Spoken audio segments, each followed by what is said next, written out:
One of the very difficult things that's been going on is the long waiting time which families are having to wait for a diagnosis, and this is causing a lot of concern. So, the average waiting time for a neurodevelopmental assessment in England and Wales is, in some places, is 2 years, and some goes to as long as 4 years.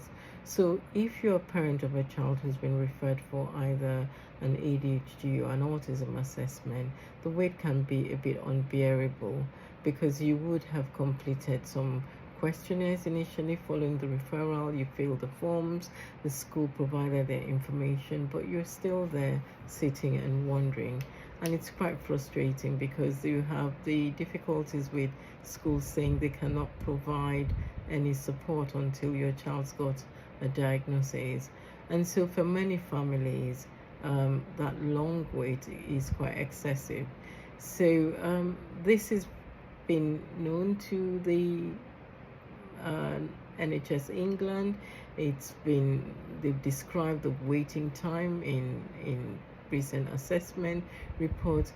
So we need to talk about this, but what we can do is a child's intervention should not be dependent on a diagnosis. It doesn't have to begin the day the child's got a diagnosis. So your child has been referred and is awaiting the assessment. We should stop waiting for the labels before identifying the needs.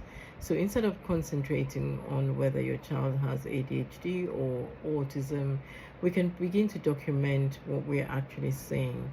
And if your child is having any of these symptoms, document it. Is it poor concentration or constantly getting out of the seat, finding transition difficult, having emotional outbursts at school, struggling with friendships, struggling with taking instructions and taking things very literally, struggling with organization.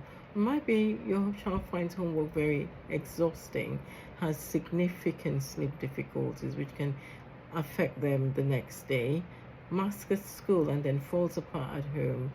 You need to write these things down. So the first thing I would say is get a notebook and document these things, because that can become very useful.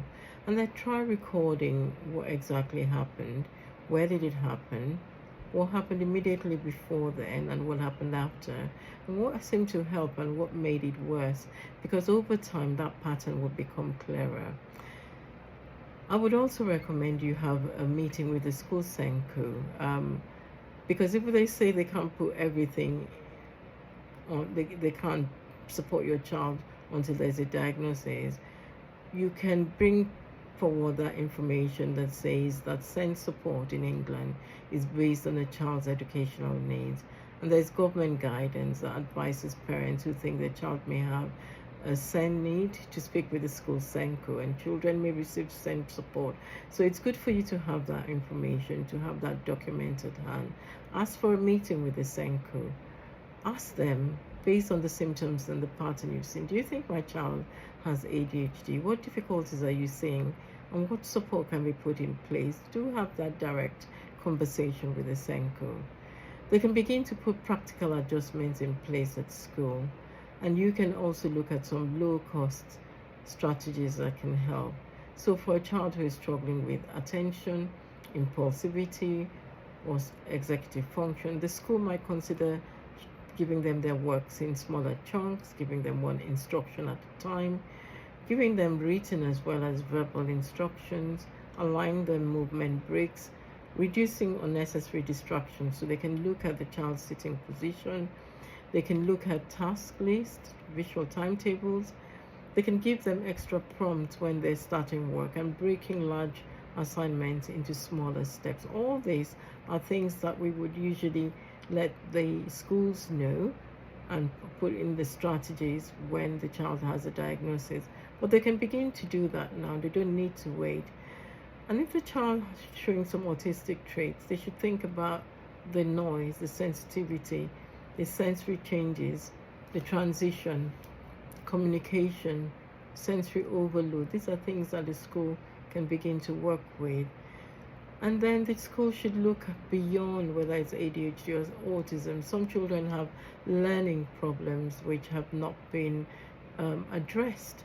And so if the child is waiting for an assessment for speech and language, the school can request that.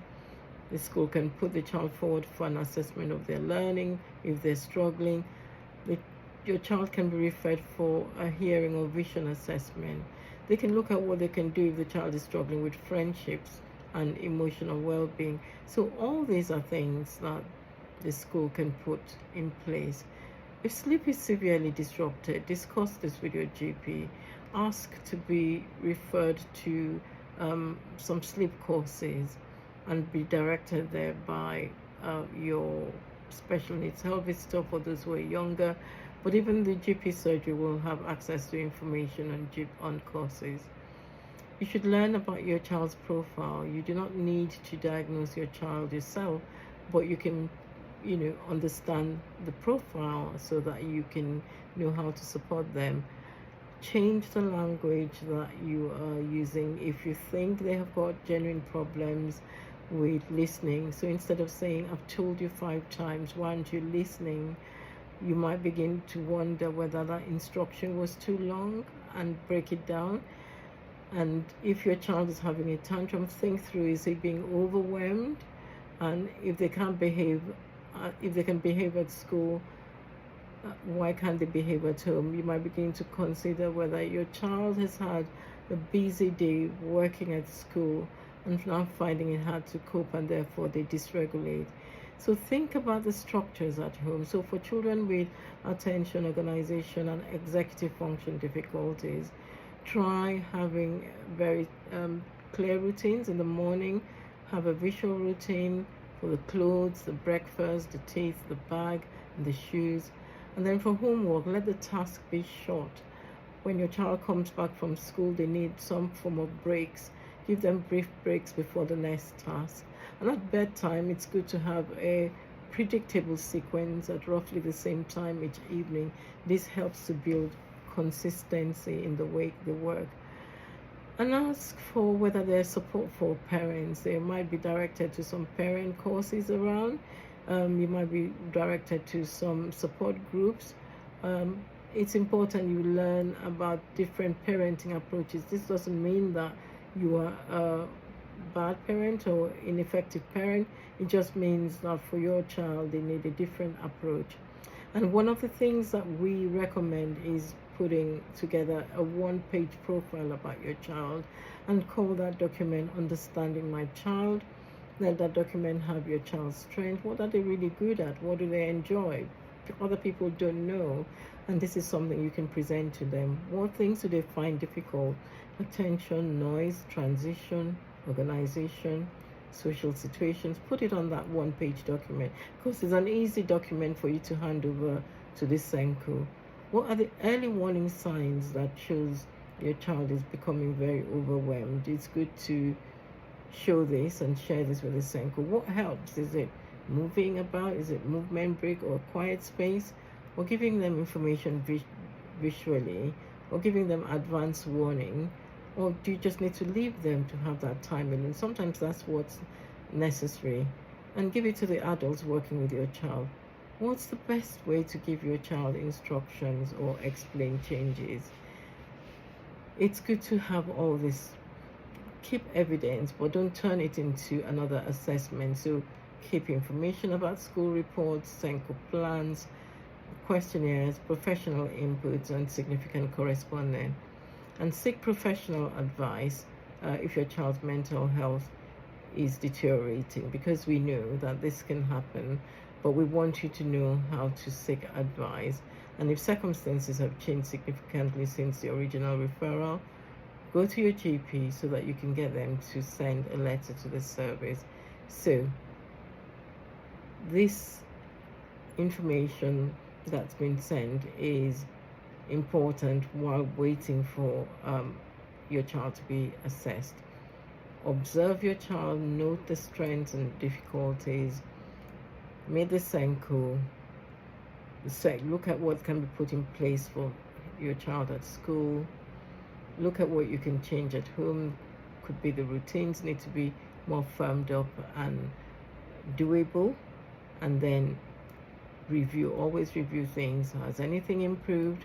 What didn't improve? And what did you learn about your child through this process? So the summary is that diagnosis does matter, but your child's childhood cannot be placed on a waiting list. An assessment can provide explanation, clarity, and access to appropriate treatment and services, but you don't need to wait several years before beginning to understand your child. You can support their communication, you can adjust their environment, you can help school understand their needs, you can help build predictable routines, you can identify their strength, and schools can begin to work with them. So the question is not waiting for the assessment, but what does your child really need now, and what can we start doing today? I hope this has been useful. Share with other people that you feel might find this useful. Thank you.